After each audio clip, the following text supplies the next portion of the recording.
പറഞ്ഞത് സത്യമാണ്. ഈ പറഞ്ഞത് സത്യമാണ്. ദൈവത്തിൽ വിശ്വസിച്ചവർ സൽപ്രവൃത്തികൾ ചെയ്യുന്നതിൽ ജാഗരൂകരായിരിക്കാൻ വേണ്ടി ഇക്കാര്യങ്ങളിൽ നീ സമ്മർദ്ദം ചെലുത്തണം എന്ന് ഞാൻ ആഗ്രഹിക്കുന്നു. ഇവയെല്ലാം ശ്രേഷ്ഠവും മനുഷ്യർക്ക് പ്രയോജനകരവുമാണ്. നമ്മൾ എന്താണ് ഈ വിഷയം ഇത്രയും സീരിയസ് പഠിപ്പിക്കാൻ കാരണം ഉടമ്പടി എന്ന് പറയുന്നത് മുഴുവനും പ്രവൃത്തികളാണ്. പ്രാർത്ഥനയുടെ അംശം അതിൻ്റെ അകത്ത് 30% ഉള്ളു, ബാക്കിയെല്ലാം പ്രവൃത്തിയുടേതാണ്. അപ്പോൾ ഈ പ്രവൃത്തികൾ ചെയ്യുന്നവരെ രണ്ട് കാര്യം മനസ്സിലാക്കണം. ഒന്നാമത്തെ ഇത് വർക്കൗട്ട് ഫയർ ആകണമെന്നുണ്ടെങ്കിൽ പ്രവൃത്തികൾ ചെയ്യണം. പക്ഷേ this is not my point. എൻ്റെ പോയിൻ്റ് ഇതുമല്ല. ഞാൻ എന്താ നിങ്ങൾ പറയണത്, ഈ സൽപ്രവൃത്തികൾ ഒരു ക്രിസ്തുവിതരമായിട്ട് ക്രിസ്തുവിനെ മാറ്റി നിർത്തിക്കൊണ്ട് വി കൺ do so many good works, അതൊന്നും കൗണ്ടഡ് ആകത്തില്ല. എന്താ കാര്യം? അത് ക്രിസ്തുവിൻ്റെ മഹത്വത്തെ പ്രഘോഷിക്കാത്ത, അവൻ്റെ നാമത്തെ മഹത്വപ്പെടുത്താത്ത പ്രവൃത്തികളെല്ലാം ശരിക്കും പറഞ്ഞാൽ അത് കൃപാവര പ്രവൃത്തികളല്ല. We are aiming for graceful works, കൃപാവര പ്രവൃത്തികൾ. നിങ്ങളത് വളരെ കൃത്യമായിട്ട് ചെയ്യണം. സൽപ്രവൃത്തിയും കൃപാവര പ്രവൃത്തിയും തമ്മിലുള്ള വ്യത്യാസം എന്ന് പറയുന്നത്, കൃപാവര പ്രവൃത്തി for the glorification of Christ name, കർത്താവിൻ്റെ നാമത്തിൻ്റെ മഹത്വത്തിനാണ് അത് കാഴ്ചവെക്കുന്നത്. അതുകൊണ്ടാണ് ഇൻറ്റൻഷൻ പ്രധാനപ്പെട്ടതായി വരുന്നത്. നമുക്ക് ഇൻറ്റൻഷൻ പ്രധാനപ്പെട്ട, ചെയ്ത പ്രവൃത്തി ചെയ്യല്ല പ്രശ്നം. നിങ്ങൾ അതാണ് ഈശോ ഒരു ഗ്ലാസ് പച്ചവെള്ളമാണ്. Take the word of God 10:42 ശ്രുതിക്കട്ടെ. ഹല്ലേലൂയ ഹല്ലേലൂയ ഹല്ലേലൂയ ഹല്ലേലൂയ ഹല്ലേലൂയ യേശുവേ നന്ദി, യേശുവേ സ്തുതി. ഹല്ലേലൂയ ഹല്ലേലൂയ ഹല്ലേലൂയ ഹല്ലേലൂയ. മത്തായി 10:42 ഈ ചെറിയവരിൽ ഒരുവന് ശിഷ്യന് എന്ന നിലയിൽ ഒരു പാത്രം വെള്ളമെങ്കിലും കൊടുക്കുന്നവന് പ്രതിഫലം ലഭിക്കാതിരിക്കുകയില്ലെന്ന് സത്യമായി ഞാൻ നിങ്ങളോട് പറയുന്നു. ഇവിടെ പ്രശ്നം എന്തുമാത്രം വലിയ കാര്യങ്ങൾ ചെയ്തു എന്നല്ല, ചെറിയ കാര്യങ്ങൾ പോലും ചെയ്താൽ അത് കൗണ്ടാകണത് അത് കൃപാവര പ്രവൃത്തി ആയതുകൊണ്ടാണ്. മനസ്സിലായോ? അത് ക്രിസ്തുവിൻ്റെ നാമത്തിൽ ചെയ്യുന്നത് കൊണ്ടാണ്. ശ്രുതികട്ടെ മക്കളെ, ശ്രുതികട്ടെ. ഹല്ലേലൂയ ഹല്ലേലൂയ ഹല്ലേലൂയ ഹല്ലേലൂയ യേശുവേ ഹല്ലേലൂയ ഹല്ലേലൂയ യേശുവേ സ്തുതി. ഹല്ലേലൂയ ഹല്ലേലൂയ ഹല്ലേലൂയ.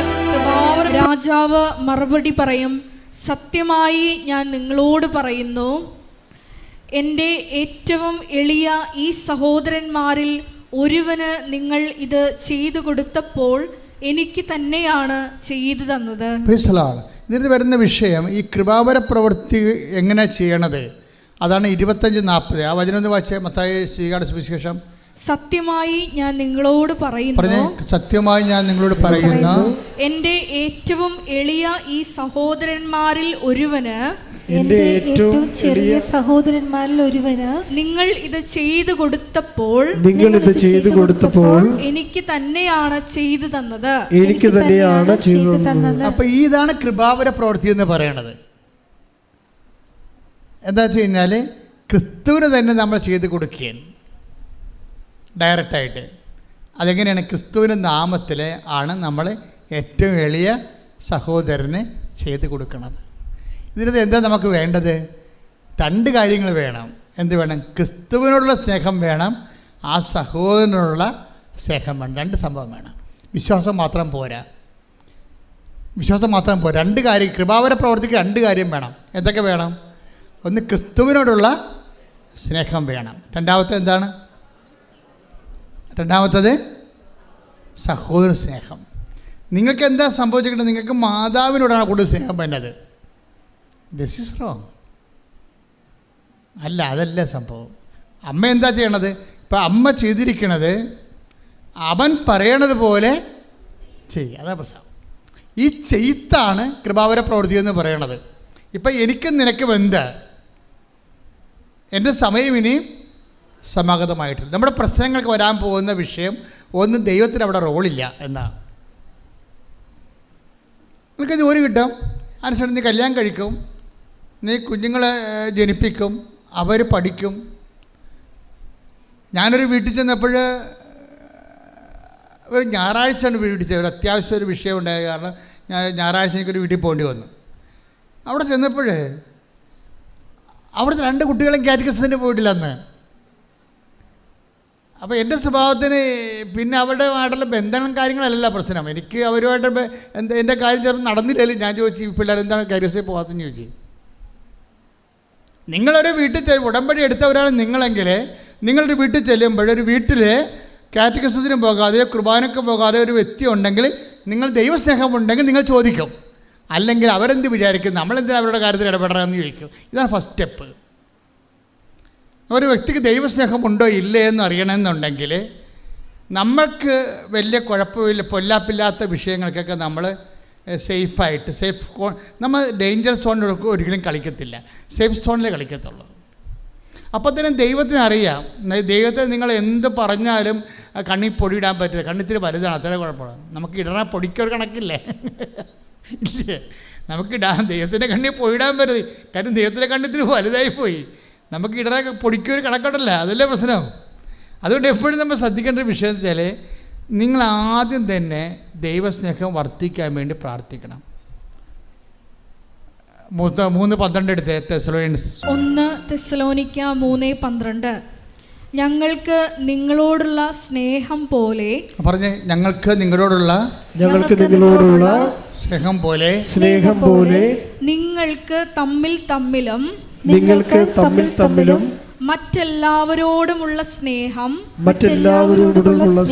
വളർന്ന് സമൃദ്ധമാകാൻ കർത്താവ് ഇടവരുത്തട്ടെ.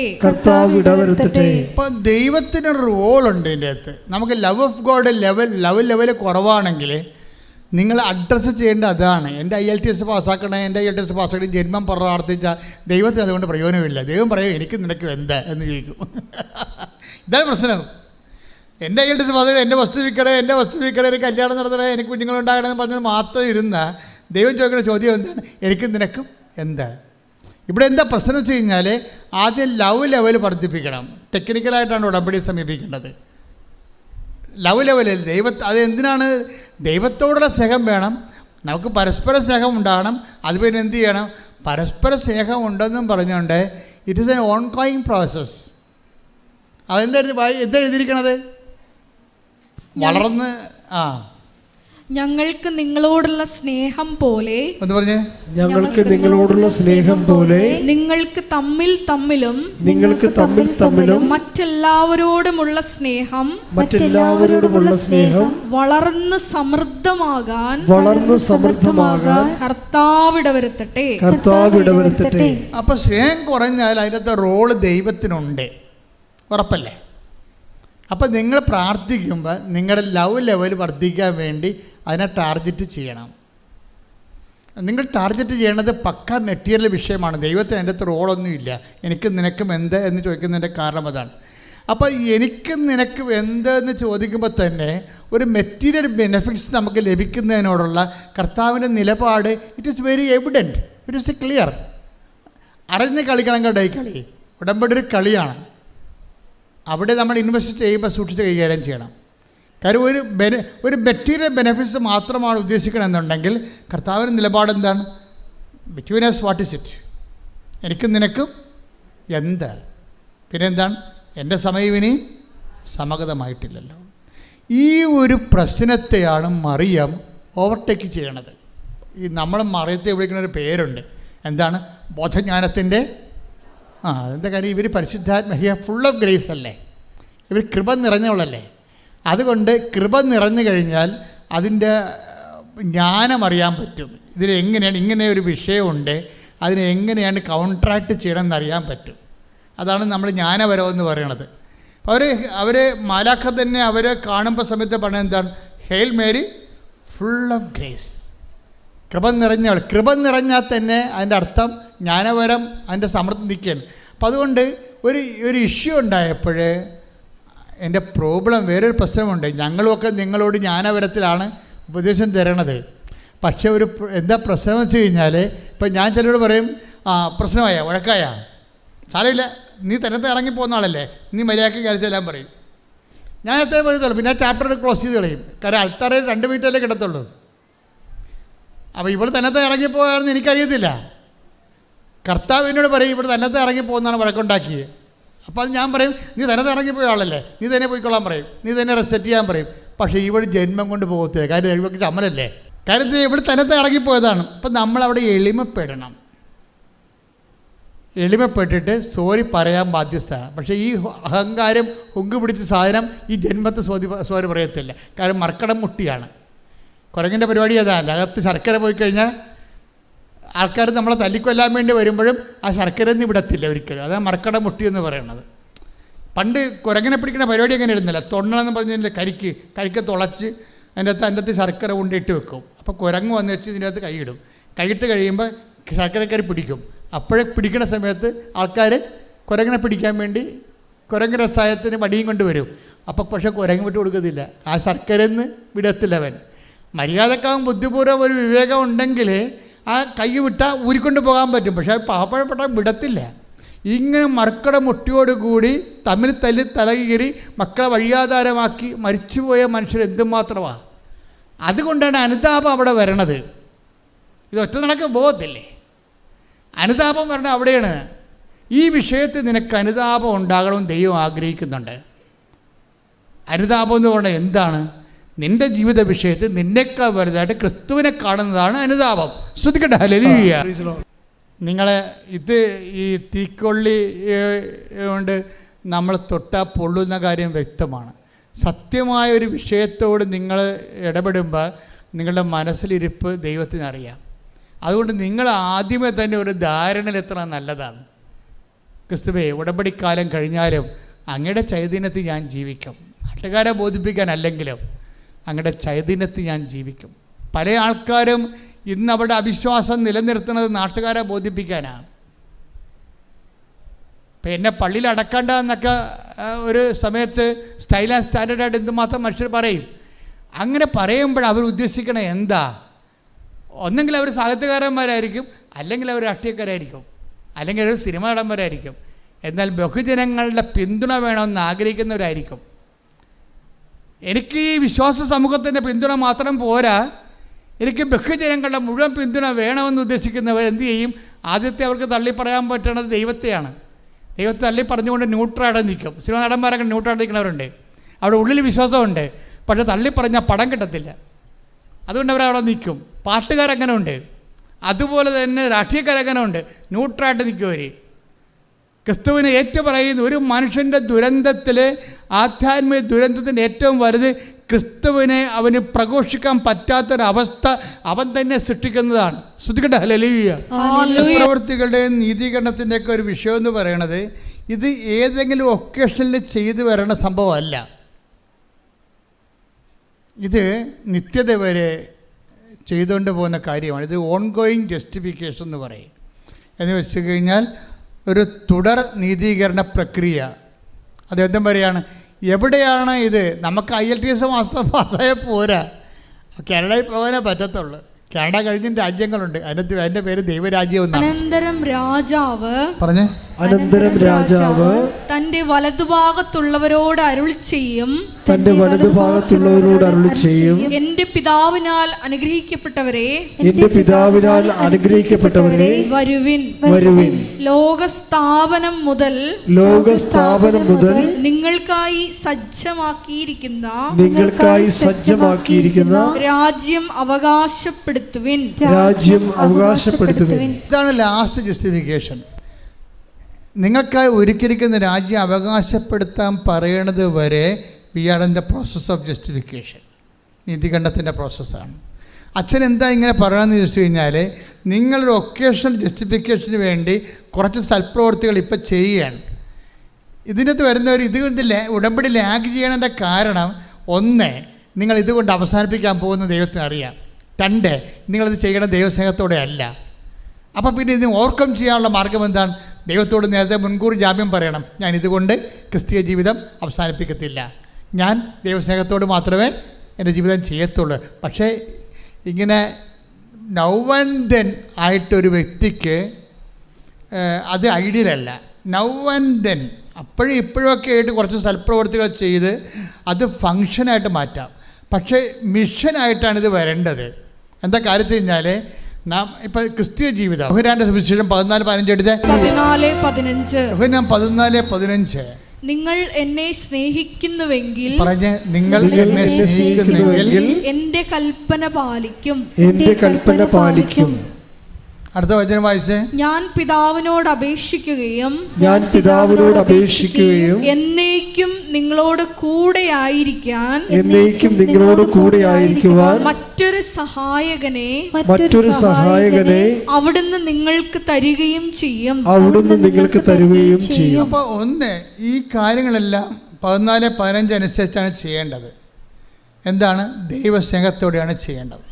അങ്ങനെ ദൈവസ്നേഹത്തോട് ചെയ്തു കഴിഞ്ഞാൽ ക്രിസ്തു നമ്മളിൽ വസിക്കുന്നത് അവൻ്റെ ആത്മാവോട് കൂടിയായിരിക്കുമെന്നാണ് കർത്താവിൻ്റെ വെളിപ്പെടുത്തൽ, വചനത്തിൻ്റെ വെളിപ്പെടുത്തൽ.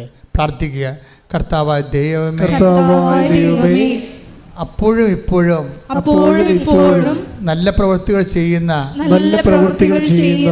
കാര്യം കാണാനുള്ള കാര്യപരിപാടിയേക്കാൾ സത്യസന്ധമായി ജീവിതം സുവിശേഷ സ്നേഹത്താൽ ദൈവസ്നേഹത്തോടെ പുനഃക്രമീകരിച്ചുകൊണ്ട് കൃപയിൽ നിറയുവാൻ വളരുവാൻ എന്നെ അഭിഷേകം ചെയ്യട്ടെ. എന്തുമാത്രം ആൾക്കാരാണ് മാതാവിന് സംസാരിക്കണം. അവിടെ പ്രാർത്ഥന തന്നെ സ്നേഹത്തിൻ്റെ സംസാരമാക്കി മാറ്റി. അപ്പോൾ അവിടെ ദൈവസ്നേഹം കൂടി ലവ് ലെവൽ വർദ്ധിപ്പിച്ചു. ഇത് ഉടമ്പടി പെട്ടെന്ന് കത്താനുള്ളൊരു മാർഗ്ഗമാണിത്. എന്താണ്? നിങ്ങളുടെ ലവ് ലെവൽ വർദ്ധിപ്പിക്കണം. ലവ് ലെവൽ വർദ്ധിപ്പിക്കുമ്പോൾ ഒരു കുഴപ്പമുണ്ട്. എന്താ പ്രശ്നം? നിങ്ങളുടെ വെറുപ്പ്, വിദ്വേഷം, പക, ചതി, അഹങ്കാരം, മുൻകോപം, കലഹം, ഭിന്നത, അതെല്ലാം മാറ്റേണ്ടി വരും. പക്ഷെ അതെല്ലാം മാറ്റേണ്ടി വരുമെന്ന് പറയുമ്പോഴേ നിങ്ങൾക്കറിയാമല്ലോ, ക്രിസ്തുവിൻ്റെ വചനങ്ങൾ, ചില വചനങ്ങൾ അച്ഛൻ പറഞ്ഞിട്ടുണ്ട് ഭയങ്കര കഠിനമാണെന്ന്, അല്ലേ? ക്രിസ്തുവിൻ്റെ വചനങ്ങൾ കഠിനമല്ല സംഭവം എന്ന് വെച്ച് കഴിഞ്ഞാൽ, ദൈവസ്നേഹം ഇല്ലാതെ ചില വചനങ്ങളെ ക്രാക്ക് ചെയ്യാൻ പറ്റത്തില്ല. കാര്യം ഇതിനകത്ത് ദൈവത്തെ കാണണ്ടേ. ഇപ്പം നിന്നോട് ചണ്ട കൂടി നിൻ്റെ ഉടുപ്പ് കരസ്ഥമാക്കാൻ ഉദ്യമിക്കുന്നവന് അവനിൽ പോലും അവനെന്താ കൊടുക്കേണ്ടത്? മേലെങ്കിൽ കൂടി കൊടുക്കാൻ. കാര്യം എന്താണ്? ഇവനെ ക്രിസ്തുവായിട്ടാണ് നമ്മൾ കാണേണ്ടത്. മനസ്സിലായി? ക്രിസ്തുവിൻ്റെ വേറെ എന്നെ വിശുദ്ധിയിൽ വളർത്താൻ, എന്നെ കൃപയിൽ ഉയർത്താൻ ക്രിസ്തു വേറെ ഒരു വേഷമായി എന്നെ പരിപാലിക്കുകയാണ്.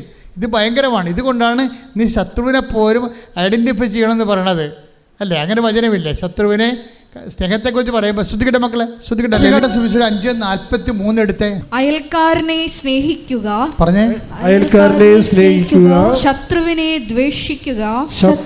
ദ്വേഷിക്കുക എന്ന് പറഞ്ഞിട്ടുള്ളത് നിങ്ങൾ കേട്ടിട്ടുണ്ടല്ലോ. എന്നാൽ ഞാൻ നിങ്ങളോട് പറയുന്നു, ശത്രുക്കളെ സ്നേഹിക്കുവിൻ, നിങ്ങളെ പീഡിപ്പിക്കുന്നവർക്ക് വേണ്ടി പ്രാർത്ഥിക്കുവിൻ, അങ്ങനെ നിങ്ങൾ നിങ്ങളുടെ സ്വർഗസ്ഥനായ പിതാവിന്റെ മക്കളായി തീരും. ഇത് കണ്ടു, ഇതൊരു ഭയങ്കര ഗോസ്പൽ മെക്കാനിസമാണ്. ദൈവത്തിൻ്റെ ലക്ഷ്യം എന്താണ്? നിങ്ങളെ സ്വർഗസ്ഥനായ പിതാവിൻ്റെ മക്കളാക്കുകയാണ്. അല്ലാതെ അവരോട് ക്ഷമിച്ചിട്ട് നാണം കെടുക്കുക എന്നുള്ളതിനാണ് നിങ്ങൾ പ്രാധാന്യം കൊടുക്കുന്നത്, ഇല്ലേ? നമ്മളെ തന്തയ്ക്ക് വിളിച്ച് എൻ്റെ അടുത്ത് പോയി നമ്മൾ പിന്നെ അങ്ങോട്ട് ക്ഷമിക്കാനല്ല പറഞ്ഞിരിക്കണത്. അപ്പോൾ നമ്മൾ ഓർക്കുന്നത് എന്ത് പരിപാടി, അവൻ പിന്നെയും നമ്മൾ കളിയാക്കത്തില്ലേ? അപ്പോൾ നമ്മളെ മാനുഷികതയാണ് നമ്മൾ അവിടെ അഡ്രസ്സ് ചെയ്യണത്. ക്രിസ്തു നമ്മുടെ മാനുഷികത അല്ല അഡ്രസ്സ് ചെയ്യണത്. എന്താ പറയണത്? നിങ്ങളെ അങ്ങനെ ചെയ്താൽ നിങ്ങൾ ദൈവരാജ്യത്തിൻ്റെ മക്കളായി മാറുമെന്നാണ്. എന്താ പ്രശ്നം വെച്ച് കഴിഞ്ഞാൽ, നമ്മുടെ ലവ് ലെവൽ വർദ്ധിപ്പിക്കാൻ വേണ്ടി ഒരു ശത്രുവിൻ്റെ വേഷം കൊണ്ട് ദൈവം വരികയാണ്. ദൈവം തന്നെയാണത്, മനസ്സിലായില്ലേ? അത് വളരെ ശ്രദ്ധിച്ചാൽ മനസ്സിലാകും. ആധ്യാത്മിക ജ്ഞാനം വേണം ഈ വിഷയത്തിൽ. നമ്മളെ ദൈവപൈതലാക്കാൻ വേണ്ടി എന്താ ചെയ്തത്? ദൈവം എന്ത് വേഷം കെട്ടാനും തയ്യാറാണ്. അതിലൊരു വേഷമാണ് ശത്രുത എന്ന് പറയണത്. നിങ്ങൾ ചണ്ട കൂടുന്ന വിഷം. ചിലപ്പോൾ അതിൻ്റെ അകത്ത് ജ്ഞാനപരമുള്ളവൻ. അതുകൊണ്ടാണ് ക്രിസ്തു മിണ്ടാതിരിക്കും എപ്പോഴും കുരിശിൽ പോരും. എന്താ കാര്യം? ഇതെല്ലാം പിതാവാണെന്ന് ഈശോയ്ക്ക് അറിയാമായിരുന്നു. ഈ കുരിശിലുള്ള പീഡകളെല്ലാം പിന്നിലെല്ലാം പിതാവിൻ്റെ പാപത്തിന് പരിഹാരം ചെയ്യാൻ തന്നോട് ആവശ്യപ്പെട്ടുകൊണ്ട് പിതാവിൻ്റെ അദൃശ്യമായ സാന്നിധ്യം ഇതിൻ്റെ പിന്നിലുള്ളത് കൊണ്ടാണ് അവൻ കൊല്ലാൻ പോകുന്ന കുഞ്ഞാടിനെ പോലെ മൗനനായിരുന്നത്. ശ്രദ്ധിക്കട്ടെ. ഹല്ലേലൂയ ഹല്ലേലൂയ ഹല്ലേലൂയ യേശുവേ നന്ദി. ഹല്ലേലൂയ ഹല്ലേലൂയ ഹല്ലേലൂയ. ദിവ്യകാരുണ്യത്തിന് എന്നേരവും ആരാധനയും സ്തുതിയും പുകഴ്ചയും ഉണ്ടായിരിക്കട്ടെ. എന്താണ് ഇങ്ങനെ പറയാൻ കാരണമെന്ന് ചോദിച്ചു കഴിഞ്ഞാൽ അതിൻ്റെ കാരണം എന്താണ്? എനിക്ക് വിശന്നു, എനിക്ക് ദാഹിച്ചു, നിങ്ങളിലേക്ക് കുടിക്കാൻ തന്നു. അപ്പോൾ അവരോട് ചോദിക്കും, അവർ ഈശോയോട് ചോദിക്കും, നിന്നെ എപ്പോഴാണ് വിശക്കുന്നതിനെ കണ്ടത്? എൻ്റെ ഏറ്റവും എളിയവനിൽ നീ കൊടുത്തപ്പോൾ എനിക്ക് തന്നെയാണ് ചെയ്തു തന്നത്. അപ്പോൾ ഈ ശത്രുവിനെ നമ്മൾ സ്നേഹിക്കുമ്പോൾ ഈ ശത്രുതയല്ല ഏറ്റവും കൂടുതൽ എന്നെ ഹർട്ട് ചെയ്യണത്. അപ്പോൾ അതിനെ അതിലംഘിച്ചുകൊണ്ട് ഞാൻ ദൈവസ്നേഹം കൊടുക്കുമ്പോൾ ഞാൻ ദൈവപൈതലായിട്ട് ഗ്രേഡറ്റ് ചെയ്യുകയാണ്. എന്താ കാര്യം?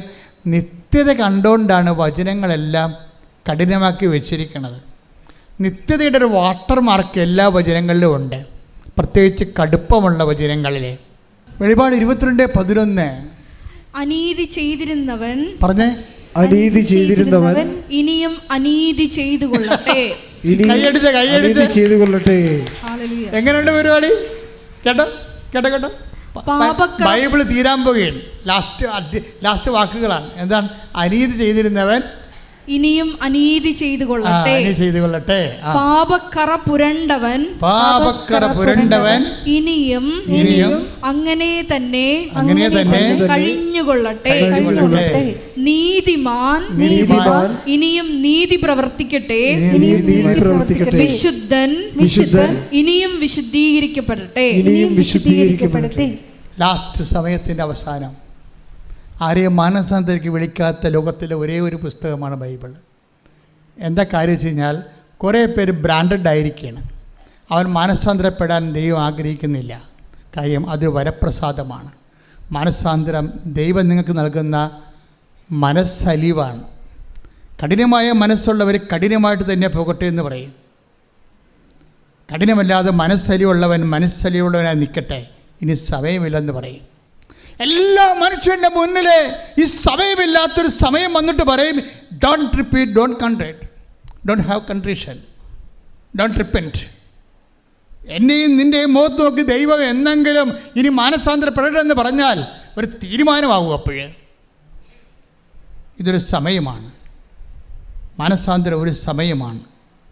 ഹൃദയത്തിൻ്റെ അലിവ് ഞാൻ എപ്പോഴും ഓർക്കുകയും ഒരു പുരോഹിതൻ ബൈബിളിൽ കഥ പറയുമ്പോഴേ കർത്താവ് അതിൻ്റെ അകത്ത് ഞാൻ പറഞ്ഞില്ലേ, നിത്യതയുടെ വാട്ടർ മാർക്ക് തന്നെ വെക്കും. നിത്യതയുടെ ഒരു ജലമുദ്ര വെച്ചിട്ടാണ് ബൈബിൾ ചെയ്തിരിക്കുന്നത്. ഇപ്പോൾ ഓരോ കഥ പറയുമ്പോഴും അതിൻ്റെ അകത്ത് ഈ നിത്യതയുടെ വാട്ടർ മാർക്ക് കാണാം. എന്താ പറയണത്? ഒരു മനുഷ്യൻ ചോദിച്ചു, നിത്യജീവൻ പ്രാപിക്കാൻ ഞാൻ എന്ത് ചെയ്യണം? അപ്പോൾ ഈശോ പറഞ്ഞു, നിയമത്തിൽ എന്താണ് എഴുതിയിരിക്കണത്? അപ്പോൾ അവരെന്ത് പറയും? എല്ലാത്തിനേക്കാളും ഒരു ദൈവത്തെ സ്നേഹിക്കുക, നിന്നെപ്പോലും നിൻ്റെ അയൽക്കാരനെ സ്നേഹിക്കുക. എന്നാൽ നീ പോയി അതുപോലെ ചെയ്യുക. അപ്പം അവൻ ചോദിക്കും, തിരിച്ചു ചോദിക്കും, ആരാണ് എൻ്റെ അയൽക്കാരൻ? അപ്പോൾ ഈശോ പറയും, ഒരു മനുഷ്യൻ ജെറുസലേമിൽ നിന്ന് ജെറീക്കോയിലേക്ക് പോവുകയായിരുന്നു. കള്ളന്മാരുടെ കൈ അകപ്പെട്ടു. അവൻ്റെ വസ്തുവകൾ അടിച്ചു മാറ്റിയിട്ട് അവനെ മൃതപ്രായനായിട്ട് വഴി തള്ളി. ആ വഴിക്കൊരു ലെവയം പോയി, ആ വഴിക്കൊരു പുരോഹിതൻ പോയി. രണ്ട് കക്ഷികളും അൾത്താരയുമായിട്ട് ബന്ധപ്പെട്ട പാർട്ടിയാണ്. ലേവായനായാലും ശരി, അവരിൽ നിന്നാണ് പുരോഹിതനുണ്ടാകുന്നത്. അപ്പോൾ ഈ കർത്താവിനോട് അടുത്ത ശുശ്രൂഷ ചെയ്യുന്ന രണ്ട് കക്ഷികളെ ഈശോ കഥയിൽ കൊണ്ടുവരികയാണ്.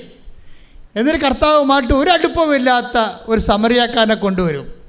വ്യത്യാസം എന്താണെന്ന് ചോദിച്ചു കഴിഞ്ഞാൽ, ഈ രണ്ട് കക്ഷികളും എണ്ണയുമായിട്ട് കൈകാര്യം ചെയ്യുന്ന ആൾക്കാരാണ്. പുരോഹിതൻ എണ്ണയുമായിട്ട് കൈകാര്യം ചെയ്യുന്ന സദോക്ക് പുരോഹിതനാണ്. സോളമനെ എണ്ണ ഒഴിച്ച് വാഴിച്ച ആളാണ്. പുരോഹിതന് എണ്ണ കൈകാര്യം ചെയ്യേണ്ട ആളാണ്. ലെവയ പുരോഹിതനും അൾത്താറ എണ്ണ കൈകാര്യം ചെയ്യുന്ന ആളാണ്. പക്ഷേ ഈ രണ്ട് കക്ഷികളുടെ എണ്ണയില്ല. ഇനി ദൈവവുമായിട്ട് ബന്ധമില്ലാത്തൊരു മനുഷ്യന് എണ്ണയും കൊണ്ട് വരുന്നുണ്ട്. അവൻ്റെ പേരെന്താണ്? സമറിയക്കാരൻ. അവനിവനെ കണ്ടു, അടുത്ത് ചെന്നു എന്ന് ബൈബിൾ എന്നിട്ട് പറയും, അവൻ്റെ മനസ്സലിഞ്ഞു വന്നു. ശ്രദ്ധിക്കട്ടെ. ഹല്ലേലൂയ, ഹല്ലേലൂയ, ഹല്ലേലൂയ, ഹല്ലേലൂയ, ഹല്ലേലൂയ. യേശുവേ ആരാധന. Thank the Lord of God. Hallelujah.